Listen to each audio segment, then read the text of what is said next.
بسم اللہ الرحمن الرحیم۔ السلام علیکم۔ عالمی منظرنامہ بڑی تیزی کے ساتھ تبدیل ہو رہا ہے۔ جس طرح ڈونلڈ ٹرمپ نے مشرق وسطیٰ کے 3 ممالک کا دورہ کیا ہے، اس کے چائنا پر کیا اثرات ہوں گے اور چائنیز جو پالیسیز ہیں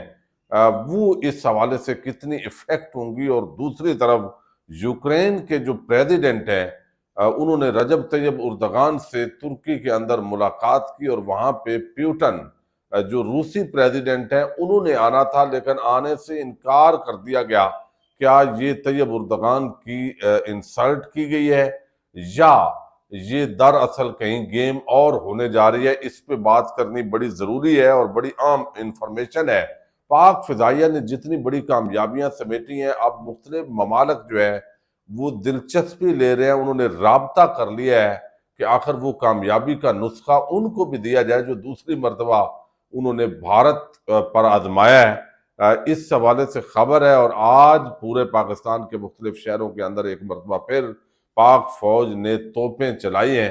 اور ملک کا جو ماحول ہے وہ اس وقت بڑا ایک عجیب صورتحال اختیار کر گیا ہے۔ اس ساری خبروں پر بات کریں گے، امید ہے ویڈیو آپ سماعت کریں گے اور اپنے قیمتی فیڈ بیک سے ضرور آگاہ کریں گے۔ اس وقت آپ کو علم ہے آج جمعۃ المبارک کا دن ہے، اور ایک طرف پاکستان کی جو انٹرنل پالیٹکس ہے وہ لازمی بات ہے کہ عمران خان اور تحریک انصاف کی عام لیڈرشپ اس وقت جیلوں کے اندر موجود ہے، اور بہت سارے MNEs, MPs اور جو تجزیہ کار ہیں غیر جانبدار، ان کا یہ کہنا ہے کہ یہ بہترین موقع ہے۔ یعنی ایک 8 فروری تھا جب اسٹیبلشمنٹ اپنے معاملات کو درست کر سکتی تھی، اور ایک موقع جو ہے وہ اب آیا ہے کہ جب ان کو فتوحات ملی ہیں،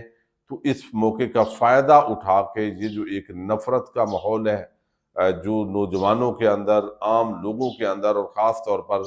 جو تحریک انصاف کا جو سپورٹر ووٹر ہے وہ جس طرح ایک صدمے سے دوچار ہے، تو پاکستان کی فتح پر تو اس کو خوشی ہوئی ہے، لیکن ایک پولیٹیکل جو سٹرگل ہے وہ اسٹیبلشمنٹ ورسز تحریک انصاف، وہ صورتحال بڑی عجیب ہو گئی ہے۔ تو اب یہ اس کو بہت سارے تجزیہ کاروں کا خیال ہے کہ ایک اچھا ٹائم آیا ہے، اور اس کو ایک پازیٹیو طریقے سے جو ہے وہ لے جانا چاہیے، چونکہ اگر اسی طرح ماحول انتقامی ہوا تو پھر اسی طرح کا ماحول جو ہے وہ ملک کے اندر ہوتا ہوا دکھائی دے گا۔ اچھا، اب یوکرین کا جو پریزیڈنٹ ہے وہ پہنچے ہیں وہاں پہ، یعنی جنگ تو شروع ہو گئی۔ اس وقت مغرب جو ہے، امریکہ، وہ پیچھے کھڑا ہو گیا، اس نے روس کے خلاف جنگ شروع کر دی، امداد بھی دی گئی، لیکن جب روس نے آگے سے جواب دیا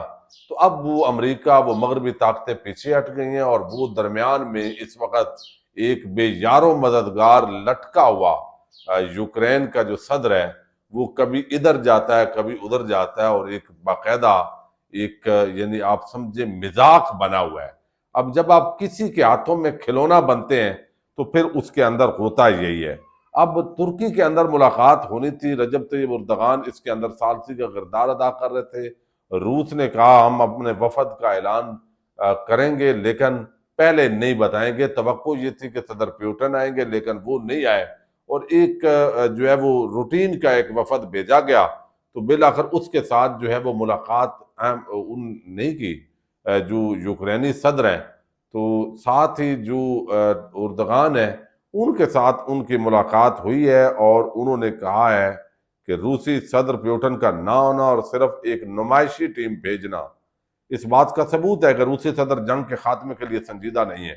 وہ خود استنبول نہیں جائیں گے بلکہ اپنی ٹیم بھیجیں گے۔ ٹیم کی قیادت ان کے وزیر دفاع کریں گے، اور جنہیں جنگ بندی پر بات کا مکمل اختیار دیا گیا ہے، لیکن یہ واضح نہیں کہ مذاکرات کب شروع ہوں گے۔ اچھا، یہ ساری چیزیں جو ہے نا وہ ایک طرف چل رہی ہیں، لیکن کل جب ٹرمپ جو ہے وہ مشرق وسطیٰ کے دورے پہ تھے تو انہوں نے کہا کہ یہ پیوٹن اور میری براہ راست ملاقات ہوگی تو معاملہ ہوگا۔ یعنی اس کا مطلب ہے کہ یہ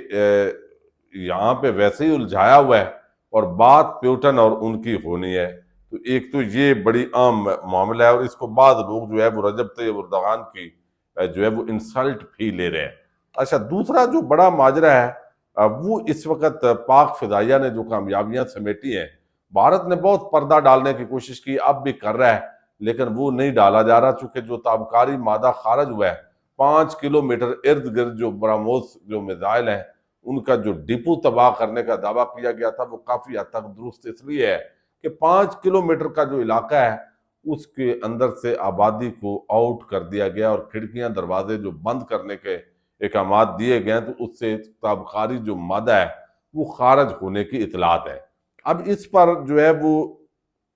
آج پورے ملک کے اندر جو توپیں چلائی گئی ہیں یہ خوشی کی توپیں ہیں،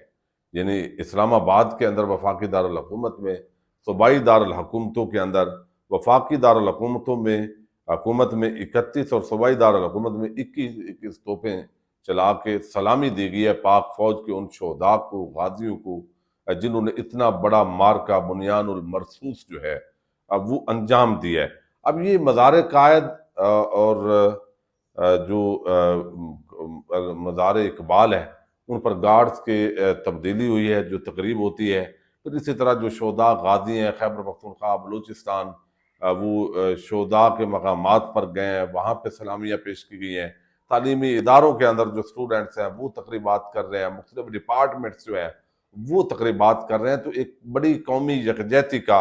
ایک مظاہرہ جو ہے وہ کیا گیا ہے۔ لیکن یہاں پر بھی مجھے بڑا افسوس ہوتا ہے کہ پاکستان کا جو پیسہ ہے اس کا ضیاع، یہ تو آل شریف اور آل زرداری ان کے گھر کا ماجرا ہے، جیسے یعنی ان کے باپ کا وہ کہتے ہیں نا کمایا ہوا پیسہ ہے۔ یہ بڑا افسوس ہوتا ہے، اخبارات پر آپ ٹی وی چینلز پر اشتہارات دیتے ہیں تو کیا مسلم لیگ نون کے آپ بجٹ سے نہیں دے سکتے؟ کوئی بجٹ ہے آپ کا تو وہاں سے آپ کیوں نہیں دیتے بھائی؟ یا کوئی بزنس مین دے لے، آپ حکومت کے ٹیکس پیئر کے پیسے پہ کوئی بھی اشتہار ہے تو آپ کبھی جیب سے بھی لگا لیا کریں نا، یعنی آپ کی پارٹی ہے نا، نون لیگ کی پارٹی کی طرف سے آپ اشتہار لگوا دیتے اخبارات کے اندر، لیکن یہ کام نہیں کرتے۔ تو اس طرح جو پیسے کا ضیاع ہے نا وہ نہیں ہونا چاہیے، اس کو بڑا معمولی سمجھ لیا گیا ہے۔ کوئی بھی ماجرا اس طریقے سے کرنا، اخبارات کے اندر اشتہارات کی جب آپ ہڈی ڈالتے ہیں ان ٹی وی مالکان کو اور اخبارات کے جو مالکان ہیں تو پھر وہ اسی طرح گن گاتے ہیں، وہ اصل ان کی جو رائے ہے وہ نہیں آتی۔ تو اخبارات اور ٹی وی چینلز کو اشتہارات کمپنیز دیں، اپنی کمرشل کریں، جو ضروری رفاہ عامہ کے ریلیٹڈ معاملات ہیں اس کے اشتہارات دینا مجبوری ہوتی ہے۔ تو یہ مجھے جو ہے نا وہ شریف خاندان کا طریقہ جو ہے وہ اچھا نہیں لگا۔ اچھا، اب ایک اور جو بڑی ڈیولپمنٹ ہوئی ہے اور آپ حیران ہوں گے کہ جو پاک فضائیہ، آج عمر چیمہ کی یہ خبر ہے اور اس کے اندر بتایا گیا ہے کہ متعدد ممالک نے مشترکہ فضائی مشقوں کے لیے دعوت نامے ارسال کیے، جبکہ دارالحکومت اسلام آباد میں متعدد سفارتخانوں نے پاک فضائیہ کے سینئر حکام سے مستقبل میں دفاعی تعاون کے مواقع تلاش کرنے کے لیے ملاقاتوں کی درخواست کی ہے۔ یعنی پاک فضائیہ جو ہے اس نے جس طرح 2 مرتبہ اب بھارت کو شکست وہ دے چکا ہے، 2019 میں اور اب 2025 کے اندر، تو یہ پتہ چلا ہے بھائی یہ جو جنگ ہے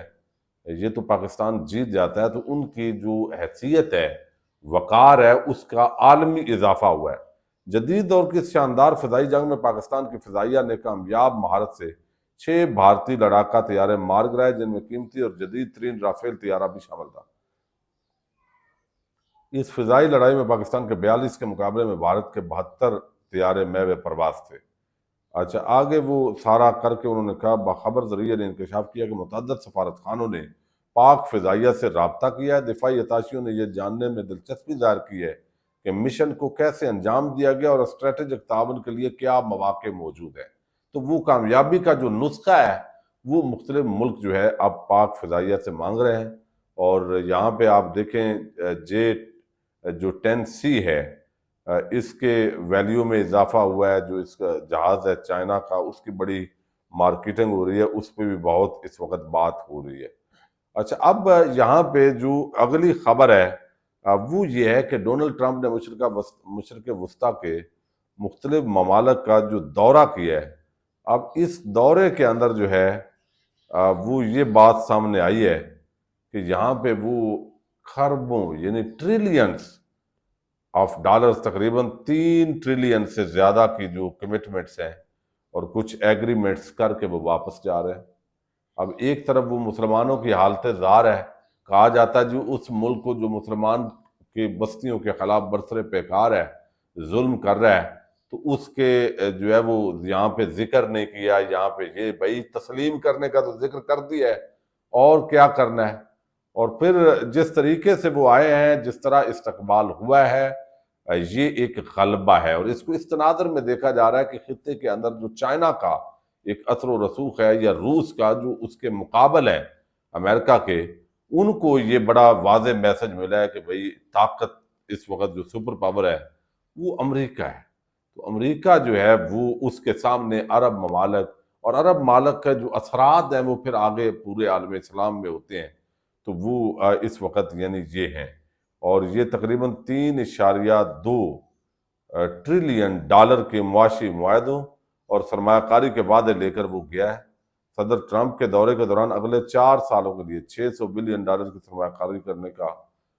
وعدہ تو سعودی عرب نے کیا ہے، اچھا مختلف ملکوں نے کیا ہے۔ اب ایئر کرافٹ اور اتنا عام دفاعی معاہدہ سعودی عرب نے کیا ہے، اور پھر آگے جو ہے شیخ محمد جو یعنی ابو ظبی میں جو استقبال ہوا ہے،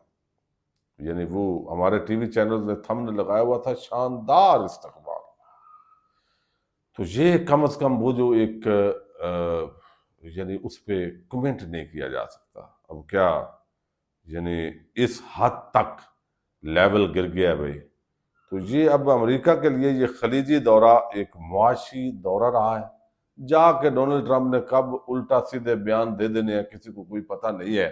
تو اوورآل جس ملک کی معیشت مضبوط ہوگی، جس کے پاس ٹیکنالوجی ہوگی، جس کے پاس طاقت ہوگی، ایک گرو کر رہا ہوگا معاشی طور پر، وہ ملک ہی اس وقت عام ہے وہ چپل پہن کر بھی ملاقات کرے تو اس کو یعنی باقاعدہ اس کی تعریفیں کی جاتی ہیں، چونکہ عربوں نے چپل پہن کے ان کا ایک طریقہ ہے، لباس ہے، ملاقاتیں کی ہیں، کسی نے نہیں بولا۔ لیکن وہ جو یوکرینی صدر تھا اس کا لباس تھوڑا آگے پیچھے تھا، تو وہ بتایا گیا تمہیں پتہ نہیں ہے تم کیسا لباس پہن کے آ گئے ہو۔ تو یہاں پہ میٹر کرتا ہے کہ آپ کی ورث کتنی ہے۔ لیکن دوسرا یہ ہے کہ اس وقت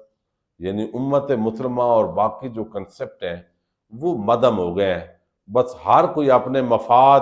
اور اپنے بچاؤ کے لیے، طاقتور سے اپنے بچاؤ کے لیے اپنا جو طور طریقے ہیں وہ استعمال کر رہا ہے۔ تو یہ عام ڈیولپمنٹس ہے۔ پاکستان زندہ باد۔ دوسری پارٹی کا ہوگا نہیں آپ کو پتا ہے۔ جیسے میں گھر پہنچا میری بیوی نے کہا یہ اسٹور میں چھپا دو۔